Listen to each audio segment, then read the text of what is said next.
ऐसा तो कुछ अलग बात नहीं है। पंच मेरा भी होगा। पंच मेरा जो राहुल ने दिन से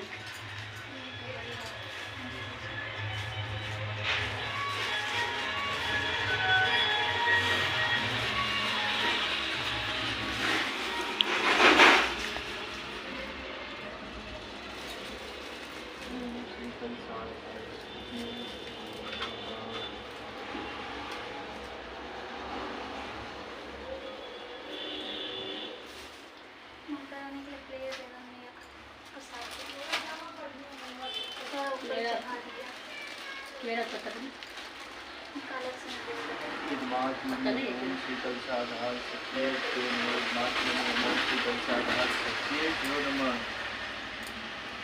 प्लेट ऊपर में रखने वाली गोली बोला ना ले अब ले आई।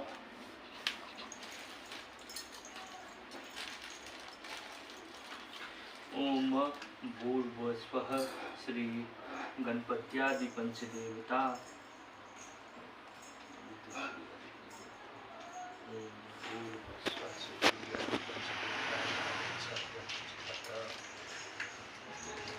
एतानि पाद्यानि अघाचमन्यानि इष्टानि पुण्याचमन्यानि नमः। इदमनुलेपनम ओम श्री सूर्यादि पंचदेवताभ्यो नमः। इदमक्षतम ओम श्री सूर्यादि पंचदेवताभ्यो नमः। इदम पुष्पम ओम श्री सूर्यादि पंचदेवताभ्यो नमः।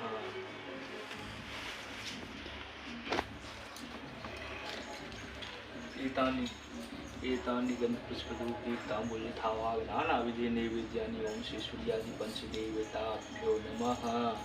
इदमाचमन्यम ओम श्री सूर्यादि पंचदेवताभ्यो नमः।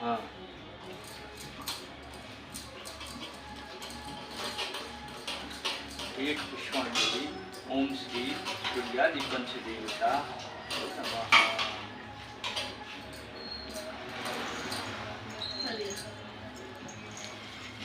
लड्डू करे हुए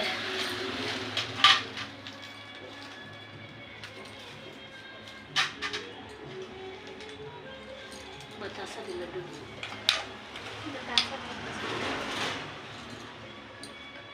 और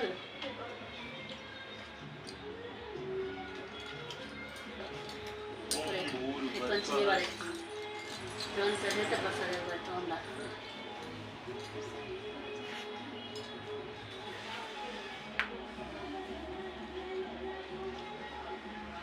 और तो पंचमी वाले एक पंखा नहीं चले भी फिर वो वाला आने के रहो ना कि नाम से वो दीप की भेल लग रहा वो दीप की भेल एक तो लड्डू लगे बन लड्डू मारे ये सारा लेगा। नहीं नहीं आलतू फालतू सामान बस मिठा दी ना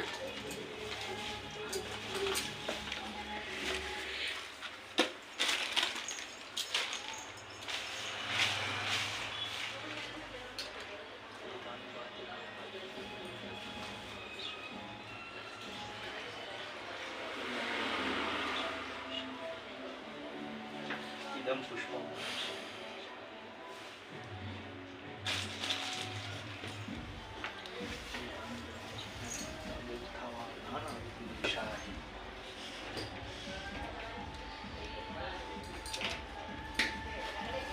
एक पुष्पांजलि ओम श्री गणेशाय। ओम भूर्भुवस्वः श्री विष्णु यः गच्छ यः तिष्ठत। एतानि पाद्यानि अर्घाचमन्यानि स्नानीय पुण्याचमन्यानि ओम श्री भगवान विष्णवे भ्यो नमः। एते यतिला ओम भगवान विष्णु भ्यो नमः। इदं पुष्पम ओम भगवान विष्णु भ्यो नमः।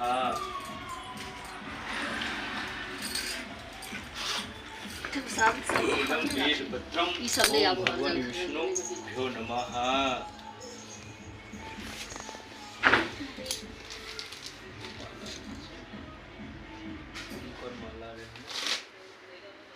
पान भी नहीं चढ़ाया था कलश पे।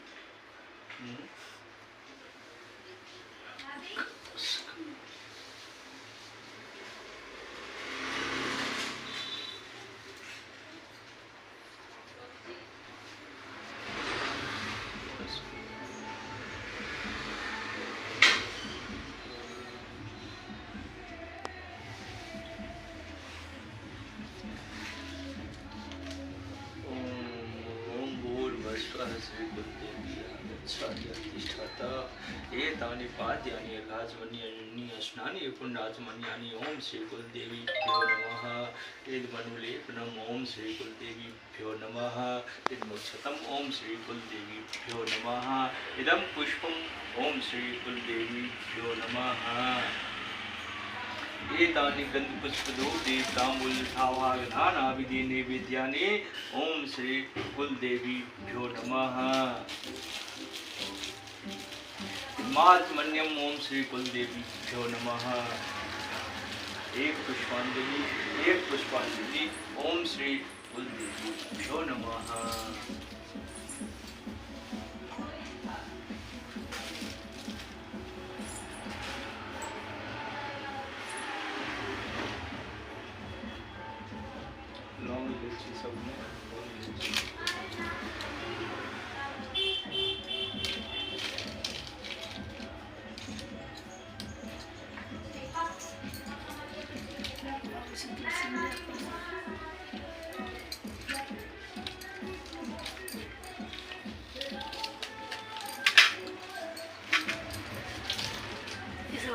आज बोली थी वो सामान ले जाने के लिए, कौन कहते हैं? पूछ रहा हूँ। अक्सुम बोली है, उसमें आवाज़ ही नहीं जा रहा है।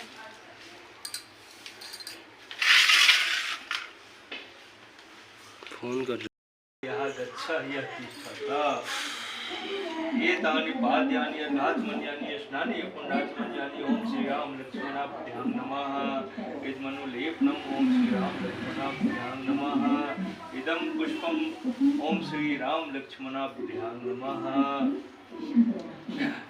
इत्य योतिला ओम श्री राम लक्ष्मणाभ्यां नमः एतानि गन्धपुष्पधूपदीप ताम्बूलभावाग नानाविधि नैवेद्यानि ओम श्री राम लक्ष्मणाभ्यां नमः एक पुष्पांजलि ओम श्री राम लक्ष्मणाभ्यां नमः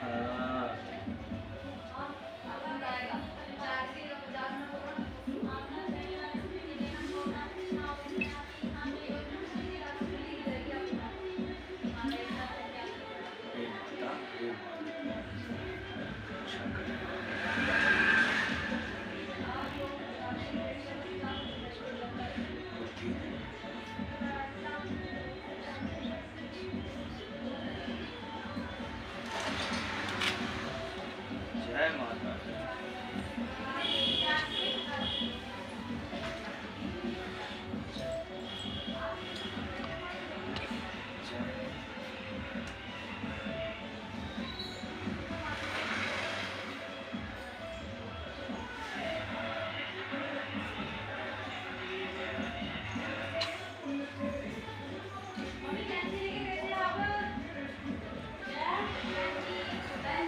ये पान तो उठेगी नहीं ना? कलश में पान नहीं है। कलश में दे दीजिए ना।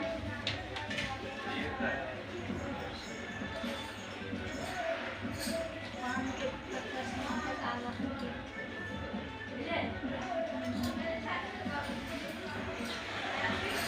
और 60 की खरीदा 40 लगाओगे?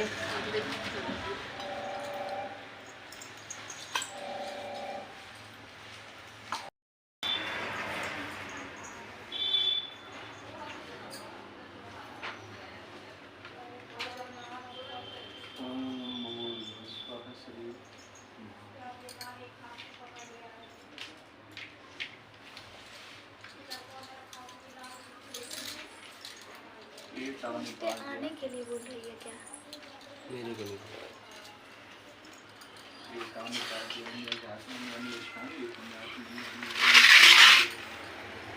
सावन फल नहीं आती जे तो खेल ले जाए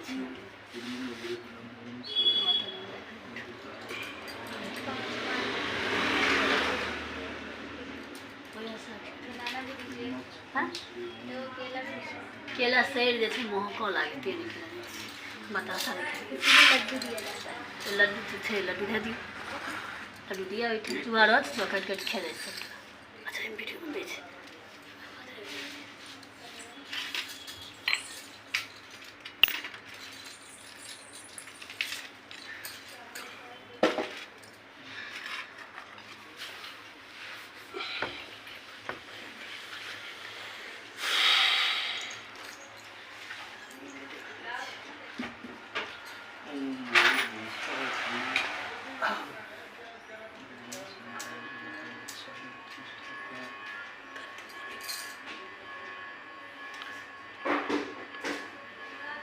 एतानि पाद्यानि भाषमन्यानि गाने चलिए। कैसे लगता है? प्रकाश में तेज। धुआं अच्छा होता है घर के लिए। धुआं अच्छा होता है घर के लिए। कारण अच्छा लगता है।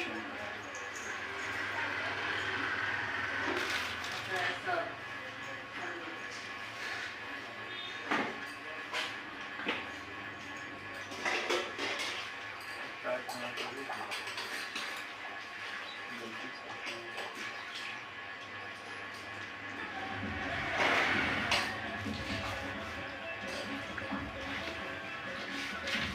पहला अध्याय में फूल रखी हुई। हाँ पहला अध्याय फूल रखा है।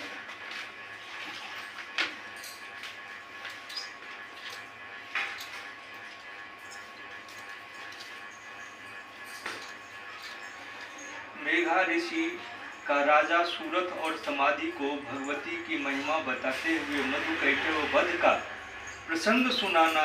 प्रथम चरित्र के ब्रह्मा ऋषि, महाकाली देवता, गायत्री, चंद्र, नंदा शक्ति, रक्त नंदिका बीज, अग्नि तत्व और रिंग वेद स्वरूप हैं।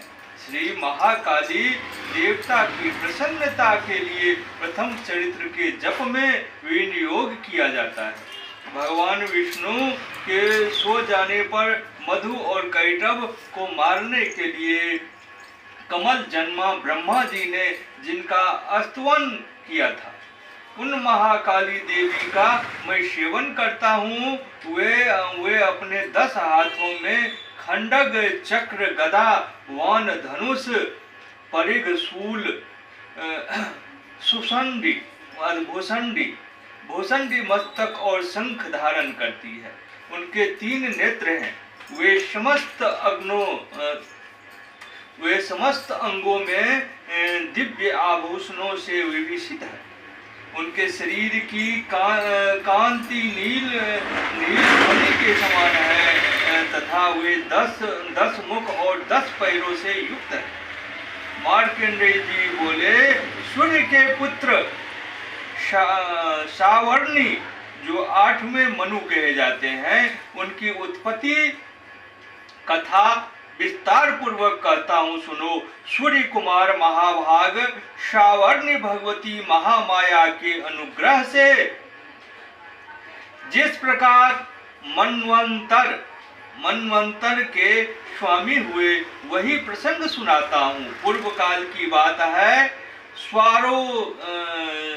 स्वारोचिस मनवंतर में सूरत नाम के राजा थे, जो चैत्र वंश में उत्पन्न हुए थे। उनका समस्त भूमंडल पर अधिकार था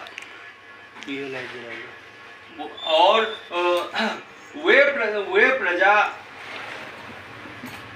वे प्रजा का अपने और पुत्रों की भांति धर्म पूर्वक पालन करते थे। तो भी उस समय कोला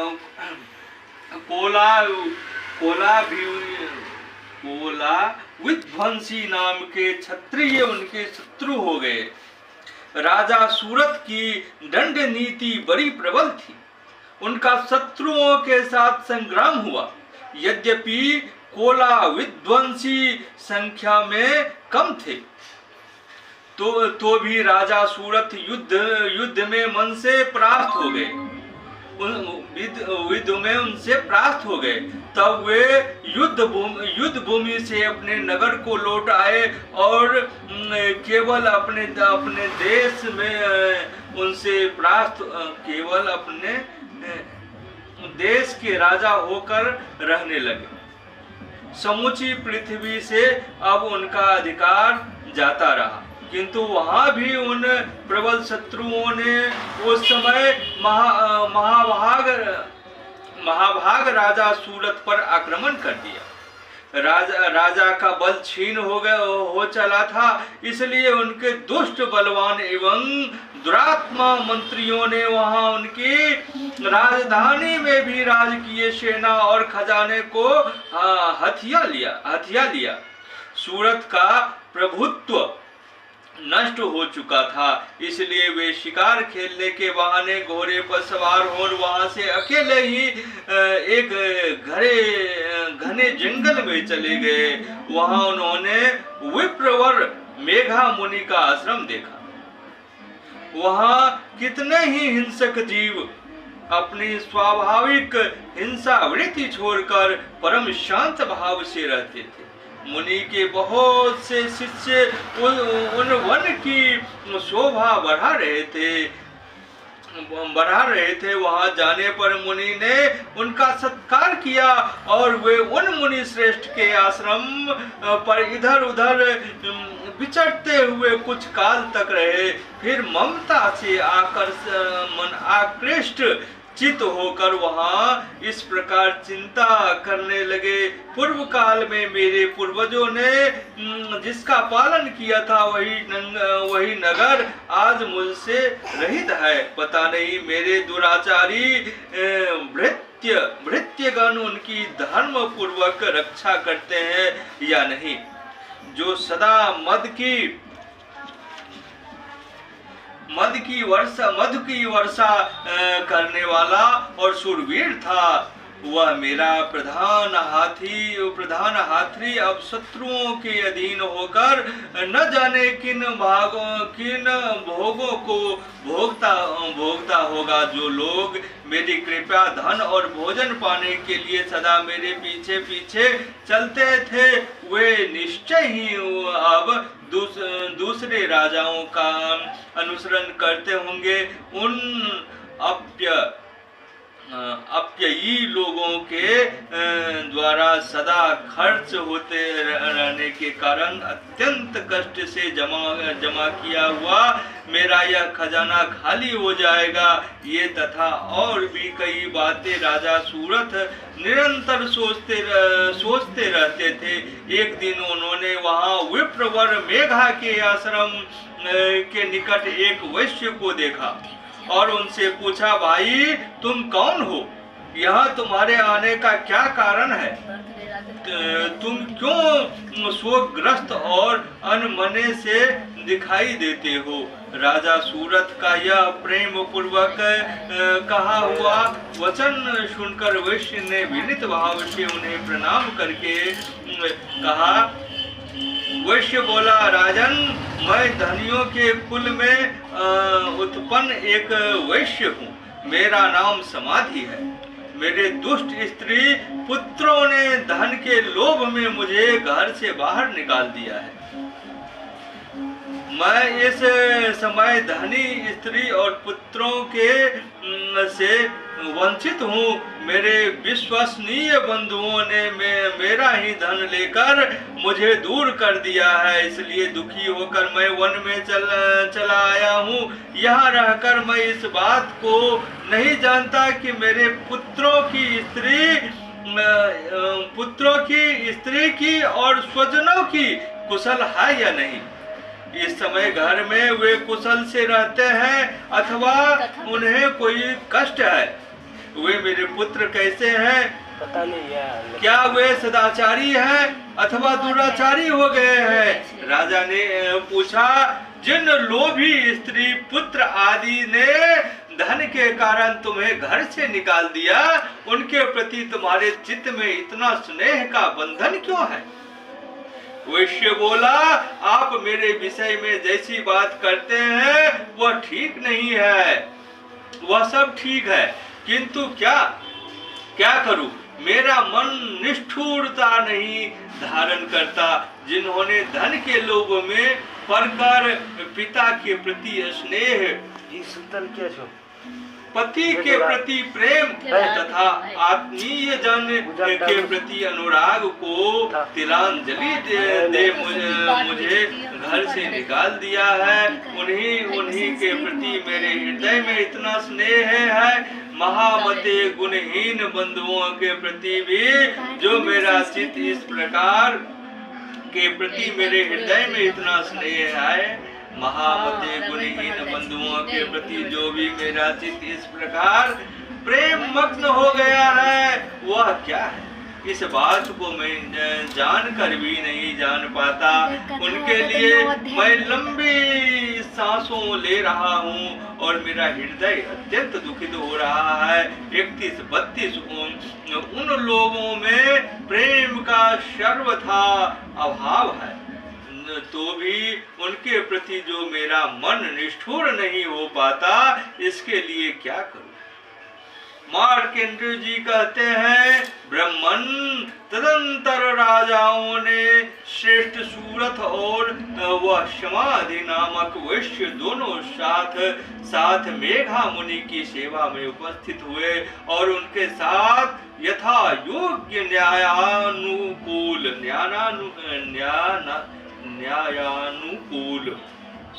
विनय पूर्वक वार्ताव करके बैठे। तत्पश्चात वैश्य और राजा ने कुछ वार्तालाप आरंभ किया। राजा ने कहा, भगवान, मैं आपसे एक बात पूछना चाहता हूँ, उसे बताइए। चित्त अपने अधीन न होने के कारण वह बात मेरे मन को बहुत दुख देती है। जो राज्य मेरे हाथ से चला गया उसमें और उसके संपूर्ण अंगों में बड़ी क्षमता बनी हुई है। मुनि श्रेष्ठ यह जानते हुए भी वह अब मेरा नहीं है। अज्ञानी की भांति मुझे उसके लिए दुख होता है। यह क्या है? इधर या वैश्य की घर से अपमानित होकर आया हूँ। इसके पुत्र, स्त्री और मृत्युओं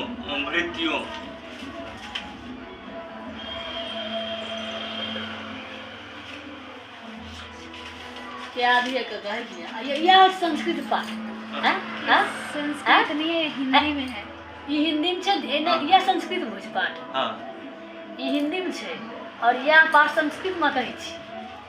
माता लगन तो लोग अथी पाठ करे छे, रामायण पाठ। रामायण का भी करता है, माता का भी पाठ करता है। इसमें ये कौन बात है? एक अध्याय ज्यादा है, उसके बाद छोटा छोटा है। सब वर्षा करने वाला और शूरवीर था। वह मेरा प्रधान हाथी और शत्रुओं के अधीन होकर न जाने किन भोगों को भोगता होगा, जो मेरे कृपया से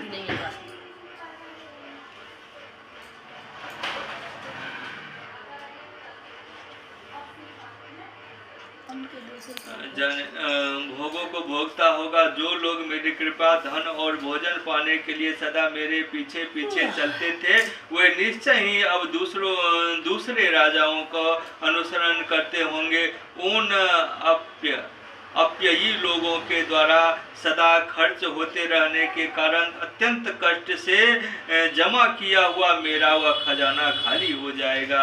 ये तथा और भी कई बातें राजा सूरत निरंतर सोचते रहते थे। एक दिन फिर वही आ गया। एक दिन उन्होंने वह विप्रवर मेघा के आश्रम, ये पहले बोला था,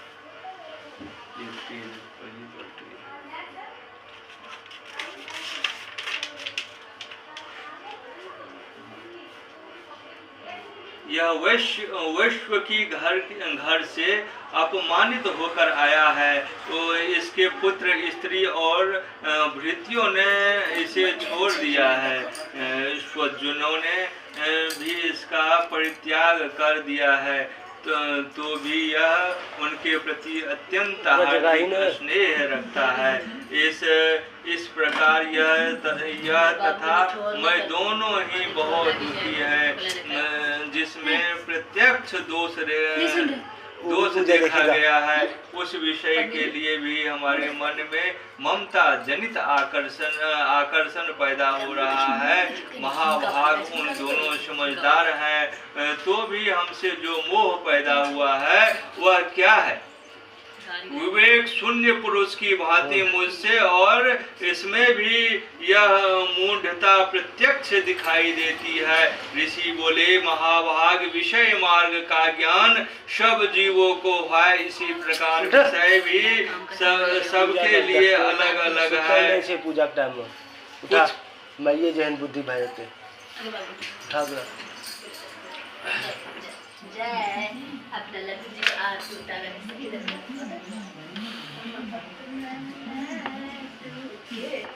देखै छी यह क्या है विवेक शून्य पुरुष की भांति मुझसे और इसमें भी यह मूढ़ता प्रत्यक्ष दिखाई देता है। सुतल रहिए ओकरे वाला हाल छै सुनाइए ना डिस्टर्ब है। ऋषि बोले महाभाग विषय मार्ग का ज्ञान सब जीवों को है, इसी प्रकार विषय भी सबके लिए अलग अलग है। कुछ प्राणी दिन में नहीं देखते और दूसरे रात में ही नहीं देखते तथा कुछ जीव ऐसे हैं जो दिन और रात्रि में भी बराबर ही देखते हैं। यह ठीक है कि मनुष्य समझदार होते हैं, किंतु केवल वे ही ऐसे नहीं होते। पशु पक्षी और वृक्ष आदि सभी प्राणी समझदार होते हैं। मनुष्यों की समझ भी वैसी ही होती है जैसे उन मृग और पक्षियों की होती है तथा जैसी मनुष्य की होती है वैसी ही उन मृग पक्षी आदि की होती है। वह यह तथा अन्य बातें भी प्रायः दोनों में समान ही है। समझ होने पर भी इन पक्षियों को तो देखो, वे स्वयं भूख से पीड़ित होते हुए भी मोहवश बच्चों की चोंच में कितने चाव से अन्न के दाने डाल रहे हैं। नरश्रेष्ठ, क्या तुम नहीं देखते कि ये मनुष्य समझदार होते हुए भी लोभवश अपने किए हुए उपकार का बदला पाने के लिए पुत्रों की अभिलाषा करते हैं। यद्यपि उन सब में समक्ष की कमी नहीं है, यद्यपि वे संसार की स्थिति बनाए रखने वाले भगवती महामाया के प्रभाव और द्वारा ममतामय भंवर से युक्त मोह के गहरे गर्त में गिराए हुए हैं। इसलिए इसमें आश्चर्य नहीं करना चाहिए। जगदीश्वर भगवान विष्णु की योग निंद्रा रूपा जो भगवती महामाया है, उन्हीं के यह जगत मोहित हो रहा है। वे भगवती महामाया देवी ज्ञानियों के भी चित्त को बलपूर्वक खींच कर मोह में डाल देती है। वे ही संपूर्ण चराचर जगत की सृष्टि करती है तथा वे ही प्रसन्न होने पर मनुष्यों को मुक्त के लिए वरदान देती है। वे ही परा विद्या, संसार बंधन और मोक्ष भी हो। जिस प्रकार प्रादुर्भाव हुआ हो वह सब मैं आपके मुख से सुनना चाहता हूँ। ऋषि बोले राजन, वास्तव में तो वे देवी नित्य स्वरूपा ही है। संपूर्ण जगत उन्हीं का रूप है तथा उन्होंने समस्त विश्व को व्याप्त कर रखा है। यद्यपि उनका पाठक अनेक प्रकार के होता है, वह मुझसे सुनो। यद्यपि नित्य और अजन्मा है, यद्यपि जब देवताओं का कार्य सिद्ध करने के लिए प्रकट होती है उस समय लोक में संपन्न हुई कहलाती है। कल्प के अंत में जब संपूर्ण जगत एकावर्ण में निमग्न हो रहा था और सबके प्रभु भगवान विष्णु शेष नाग की संध्या बिछाकर योग निद्रा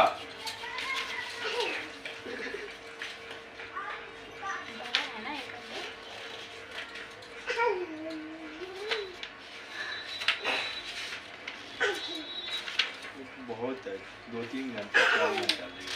पूरा पाठ थोड़े एक मिनट है। ये तीसरा अध्याय है, रोज नृत्य करनी दिया हुआ है इसके दूसरा तीसरा। ये तो दिखता ही है दूसरा यहाँ पे। अब तुम ये लोग करते रहना। अब छोटा ही छोटा है।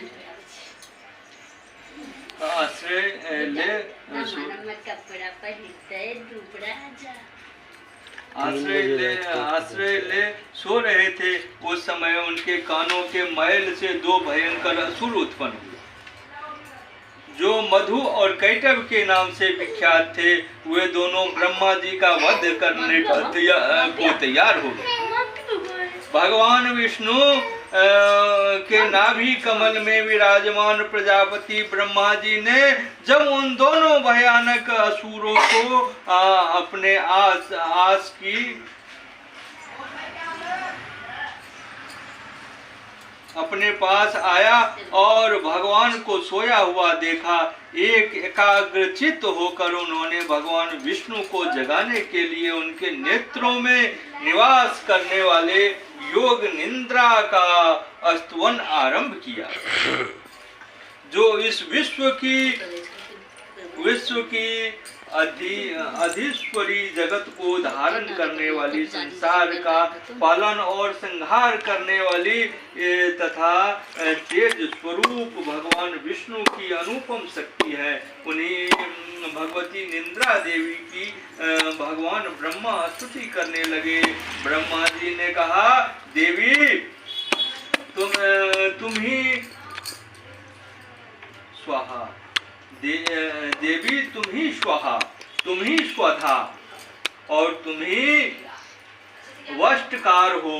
स्वर भी तुम्हारे ही स्वरूप है। तुम ही जीवनदायिनी सुधा हो। नित्य अक्षर प्रणव में आकार उकार मकार इन तीन मात्राओं के रूप में तुम ही स्थित हो और इन तीन मात्राओं के अतिरिक्त जो बिंदु रूपा नित्य अर्ध मात्रा है, जिसका विशेष रूप से उच्चारण किया जा सकता है, वह भी तुम्हें हो। देवी तुम ही संध्या सावित्री और परम जननी हो। देवी तुम्हें इस विश्व ब्रह्मांड को धारण करती हो।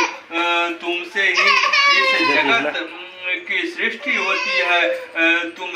तुम ही से इसका पालन होती है और सदा तुम ही कल्प के अंत में उसका अपना ग्रास बना लेती हो।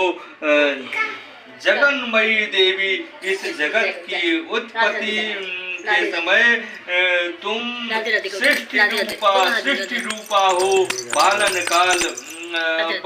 काल में स्थिरता हो और कल्पांता के समय संहार रूप धारण करने वाले, जो तुम्हें महाविद्या, महामाया, महामेघा, महास्मृता, महामोह रूपा, महादेवी, महासुरी हो। तुम्हें तीनों गुणों को उत्पन्न करने वाली, सबकी प्रकृति को हो। भयंकर काल रात्रि, महारात्रि और मोह रात्रि भी तुम ही हो। तुम ही ईश्वरी, तुम ही और तुम ही बोध स्वरूपा बुद्धि हो। लज्जा, पुष्टि, तुष्टि, शांति और क्षमा भी तुम ही हो। तुम खरग धारणी, शूल धारणी, घोर रूपा, सदा गदा, चक्र, शंख और धनुष धारण करने वाली हो। वान, भोसुंडी और परिघ, ये भी तुम्हारे अस्त्र है। तुम सौम्य और सौम्यतर हो। इतना ही नहीं, जितने भी सौम्य एवं सुंदर पदार्थ है, उन सब की अपेक्षा तुम अत्यधिक सुंदरी हो। पर और अपर सबसे परे रहने वाली परमेश्वरी तुम ही हो। सर्वस्वरूप वे देवी कहीं भी सत असत रूप जो कुछ वस्तुएं हैं और उन सब की जो शक्ति है वह तुम ही हो। ऐसी अवस्था में तुम्हारी स्तुति क्या हो सकती है। जो इस जगत की सृष्टि पालन और संहार करते हैं, उन भगवान को भी जब तुमने निंद्रा के अधीन कर दिया है, तब तुम्हारी स्तुति करने में यहाँ कौन समर्थ हो सकता है। मुझको भगवान शंकर को तथा भगवान विष्णु को वे तुमने ही शरीर धारण कराया है, तथा तुम्हारी स्तुति करने की शक्ति किसके है।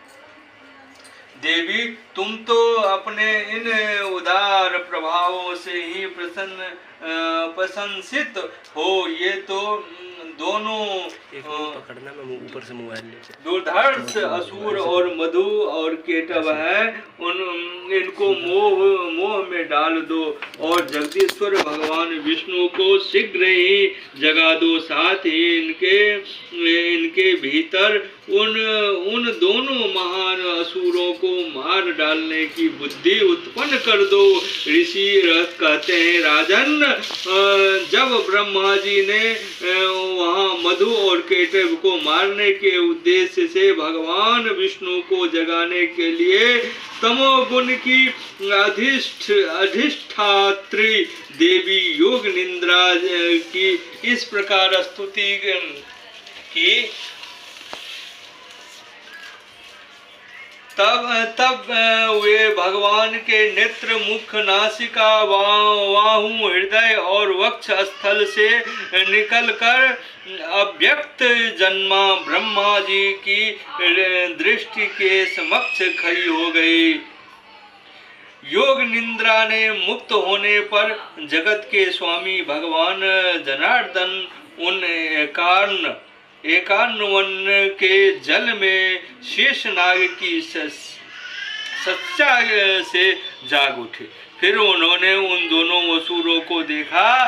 वे दुरात्मा मधु और केटव अत्यंत बलवान और पराक्रमी थे और क्रोध से लाल आंखें किए ब्रह्मा जी को खा जाने के लिए उद्योग कर रहे थे। तब भगवान श्री हरि ने उठकर उन दोनों के साथ 5000 वर्षों तक केवल बाहु युद्ध किया। वे दोनों भी अत्यंत बल के कारण उन्मत्त हो रहे थे। उधर महामाया ने भी उन्हें मोह में डाल रखा था, इसलिए वे भगवान विष्णु से कहने लगे, तुम्हारी वीरता से संतुष्ट है, हम तुम्हारी वीरता से संतुष्ट हैं। तुम हम लोगों से कोई वर मांगो। श्री भगवान बोले, यदि तुम दोनों मुझ पर प्रसन्न हो तो अब मेरे हाथों से मारे जाओ। बस इतना सा ही मैंने वर मांगा है, यहाँ दूसरे किसी वर से क्या लेना है। ऋषि कहते हैं, इस प्रकार धोखे में आ जाने पर जब उन्होंने संपूर्ण जगत में जल ही जल देखा, तब वह कमल नयन भगवान से कहा, जहाँ पृथ्वी जल में डूबी हुई ना हो, जहाँ सूखा स्थान हो, वही हमारा वध करो। ऋषि कहते हैं, तब तथास्तु कहकर शंख, चक्र और गदा धारण करने वाले भगवान ने उन दोनों के मस्तक अपनी जांघ पर रखकर चक्र से काट डाले। इस प्रकार ये देवी महामाया ब्रह्मा जी की स्तुति करने पर स्वयं प्रकट हुई थी। अब पुनः तुमने उनके प्रभाव का वर्णन करता हूँ, सुनो। इस प्रकार की मार्कंडेय पुराण में शावर्णिक मनवंतर की कथा के अंतर्गत देवी महात्म्य में मधु कैटव वध नामक पहला अध्याय पूरा हुआ। प्रेम से बोलिए मां अम्बे जगदम्बे की जय। ये पंचामृत छियै। तुलसी पत्ता माता दुर्गा में पता भोग लागे से देख लेबे। लेडीज छथिन ना, तुलसी पत्ता तो भोग में लगते हैं, नहीं लागे थे। अब लगे ना छोड़ दे ना। मंदिर में पंडित जी कहते कि सिर्फ विष्णु भगवान का ये इनका सब बोलाई से कि सब देवता थोड़ी तुलसी पूजा ला सब भगवान का भगवान स्नान सब कर लिए स्नान करा देने कपड़ा चेंज के लिए फूल दियो बेलपत दियो प्रसाद से उनकर ऊपर और छठी नीचा इनका बहुत पर दियो उनका देख एक प्रसाद उनकर ऊपर प्रसाद पर डाले तुलसी पत्ता हाँ महादेव पूजा है गई आरती कर लिया भैया महादेव पूजा है गई आरती करो दोनों पाठों कर लो पाठ तो जब ये किताब ले आ जाए ना पाठ तो करते ही थे ये पाठे की तरफ अब ये एक अध्याय कर दिया अब करते रहना इतना टाइम तो हमारे पास रहता नहीं एक एक अध्याय मधु और कैटव को मारने वाली तथा ब्रह्मा जी को वरदान देने वाली देवी तुम्हें नमस्कार है। तुम मुझे रूप दो, जय दो, यश दो और काम क्रोध आदि शत्रुओं का नाश करो। महिषासुर का नाश करने वाली तथा भक्तों को सुख देने वाली देवी तुम्हें नमस्कार है। तुम रूप दो, जय दो, यश दो और काम क्रोध आदि शत्रुओं का नाश करो। रक्त बीज का बद्ध चंड मुंड और विनाश करने वाले देवी तुम रूप दो, जय दो, यश दो और काम क्रोध आदि शत्रुओं का नाश करो। शुंभ निशुंभ और धूम्र विलोचन का मर्दन करने वाले देवी तुम रूप दो, जय दो, यश दो और काम क्रोध आदि शत्रुओं का नाश करो। सबके द्वारा वंदित युगल चरणों वाली संपन्न सौभाग्य प्रदान करने वाली देवी तुम रूप दो, जय दो, यश दो और काम क्रोध आदि शत्रुओं का नाश करो। देवी तुम्हारे रूप और चरित्र अचिंत्य और तुम समस्त शत्रुओं का नाश करने वाली हो। तुम रूप दो, जय दो, यश दो, काम दो, क्रोध आदि शत्रुओं का नाश करो। पापों को दूर करने वाले चंडिके को भक्ति पूर्वक तुम्हारे चरणों में सर्वदा मस्तक झुकाते हैं। उन्हें रूप दो, यश दो, जय दो, यश दो, काम क्रोध आदि शत्रुओं का नाश करो। रोगों का नाश करने वाले चंडिके की जो भक्ति पूर्वक तुम्हारे स्तुति करते हैं उन्हें रूप दो, जय दो, यश दो और काम क्रोध आदि शत्रुओं का नाश करो। चंडिके संसार में जो भक्ति पूर्वक तुम्हारी पूजा करते हैं उन्हें तुम रूप दो, जय दो, यश दो और काम क्रोध शत्रुओं का नाश करो। मुझे सौभाग्य और आरोग्य दो, परम सुख दो। तुम रूप दो, जय दो, यश दो और काम क्रोध आदि शत्रुओं का नाश करो। जो तुमसे द्वेष रखते हो उनका नाश करो। मेरे बल की बुद्धि करो।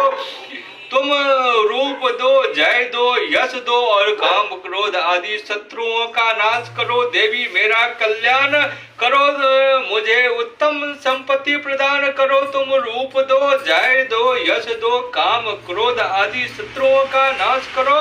अंबिके देवता असुर दोनों ही अपने माथे के मुकुट की मणियों को तुम्हारे चरणों के से घिसते रहते हैं।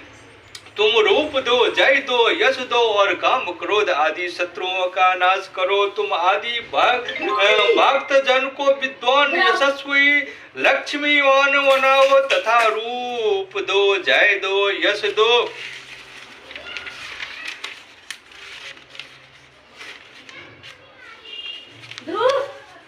काम क्रोध आदि शत्रुओं का नाश करो। प्रचंड दैत्यों के दर्प का दलन करने वाले चंडिके मुझ शरणागत को तुम रूप दो, जय दो, यश दो और काम क्रोध आदि शत्रुओं का नाश करो। चतुर्मुख ब्रह्मा जी के द्वारा प्रसन्नचित चार भुजाधारणी परमेश्वरी तुम रूप दो, जय दो, यश दो, काम क्रोध आदि शत्रुओं का नाश करो। देवी अंबिके ब्रह्मा भगवान विष्णु नित्य निरंतर भक्ति पूर्वक तुम्हारी स्तुति करते रहते हैं। तुम रूप दो, जय दो, यश दो, काम क्रोध आदि शत्रुओं की नाश करो। हिमालय कन्या पार्वती के पति महादेवी जी द्वारा प्रशंसित होने वाली परमेश्वरी, तुम रूप दो, जय दो, यश दो, काम क्रोध आदि शत्रुओं का नाश करो। सचीपति इंद्र के द्वारा सद्भाव से पूजित होने वाले परमेश्वरी, तुम रूप दो, जय दो, यश दो और काम क्रोध आदि शत्रुओं का नाश करो। प्रचंड भुज डंडों वाले दैत्यों का घमंड दूर करने वाली देवी, तुम रूप दो, जय दो, यश दो और काम क्रोध आदि शत्रुओं का नाश करो। देवी अंबिके, तुम अपने भक्त जनों को सदा असीम आनंद प्रदान करती रहती हो। मुझे रूप दो, जय दो, यश दो और काम क्रोध आदि शत्रुओं का नाश करो। मन की इच्छा अनुसार चलने वाली मनोहर पत्नी प्रदान करो, जो दुर्गम संसार सागर से तारने वाले तथा उत्तम कुल में उत्पन्न हुए हैं। जो मनुष्य इस स्तोत्र का पाठ करके सप्त सती रूपी महास्तोत्रम का पाठ करता है, वह सप्त सती की जप संख्या से मिलने वाले श्रेष्ठ फल को प्राप्त करता है। साथ ही वह प्रचुर संपत्ति भी प्राप्त कर लेता है। प्रेम से बोलिए माँ दुर्गा की जय।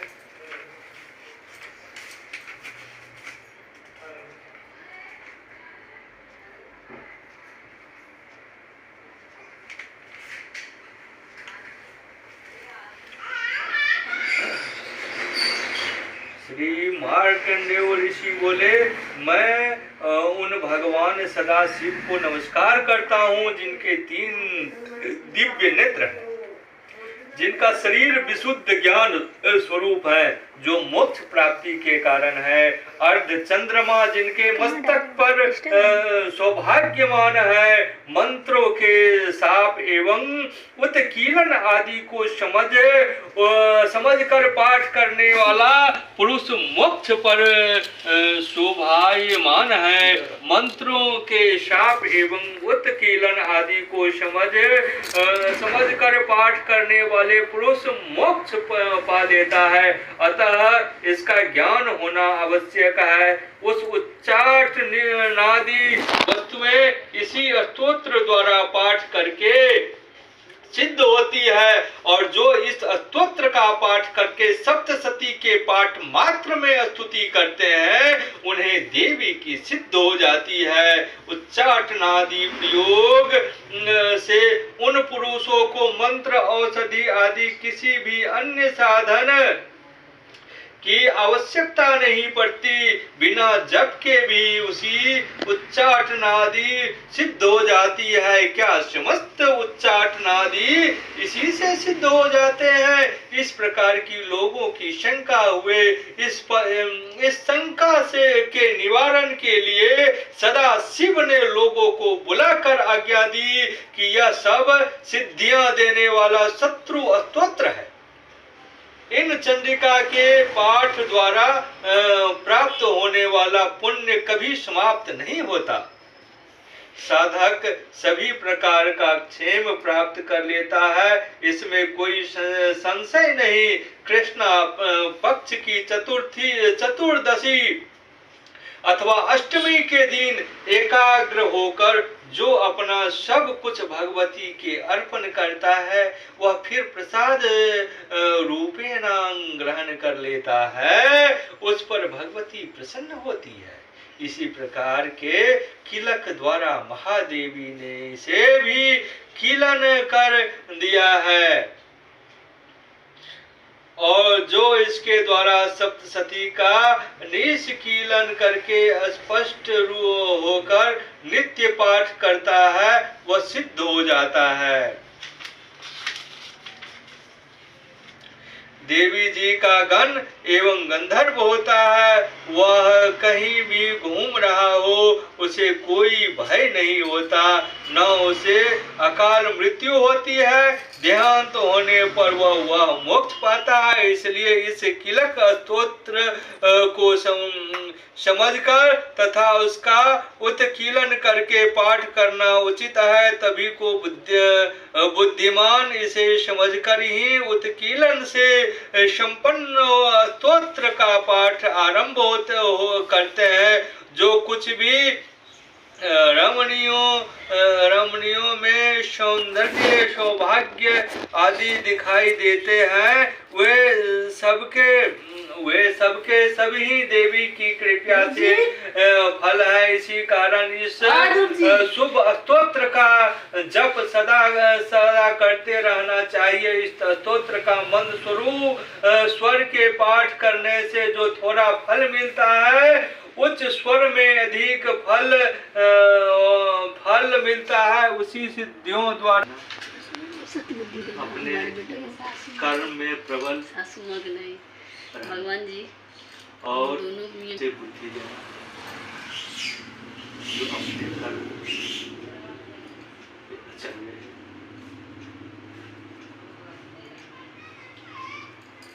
देखो परमात्मा वीडियो है बन रहे हैं वीडियो। बस ध्रुव जी घंटी कहाँ है? ध्रुव जी सुनते नहीं आप? इधर आओ। ओए जल्दी आओ। प्रार्थना करो, सब आदमी अपना अपना अथी करो, सद्बुद्धि मांगो। भगवान हमें सब को सद्बुद्धि दे, अपने अपने कर्म पे अटल रहे। अपना कर्म ही काम आता है। सद्बुद्धि चाहिए हाँ। किसको? मम्मा को। सारे आदमी अपना बस घर में यही करो, ये घर में शांति बनाए रखे। हे माता, इस घर में विराजमान हो, इस घर में शांति बनी रहे। सब अपना अपना कर्म फर्ज निभाए, अपना अपना सब कर्म करे और अपना कर्म ही काम आता है। सारे आदमी चाहे कोई कुछ करे या ना करे, अपना फर्ज निभाओ, अपना कर्म करो, वही साथ जाएगा और कुछ नहीं जाएगा। सबको जो भी हो सबको करते, अपना अपना कर्म करो सब। आरती ले सो ना। या नहीं किया, हम किए नहीं किए, घंटी दिया। अपना फर्ज निभाओ सब। वीडियो बने छियो। चलो वीडियो क्या बंद करो। हैं? फिर क्या हो गया? फिर क्या हुआ? कर्म ही पूजा है, पापा ये कह रहे हैं।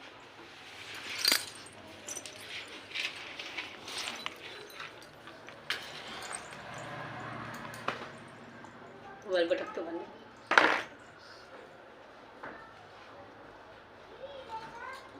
अगर बाबू गए आँख बाजू में तो पानी सब नहीं हरवेला काम नहीं करेगा।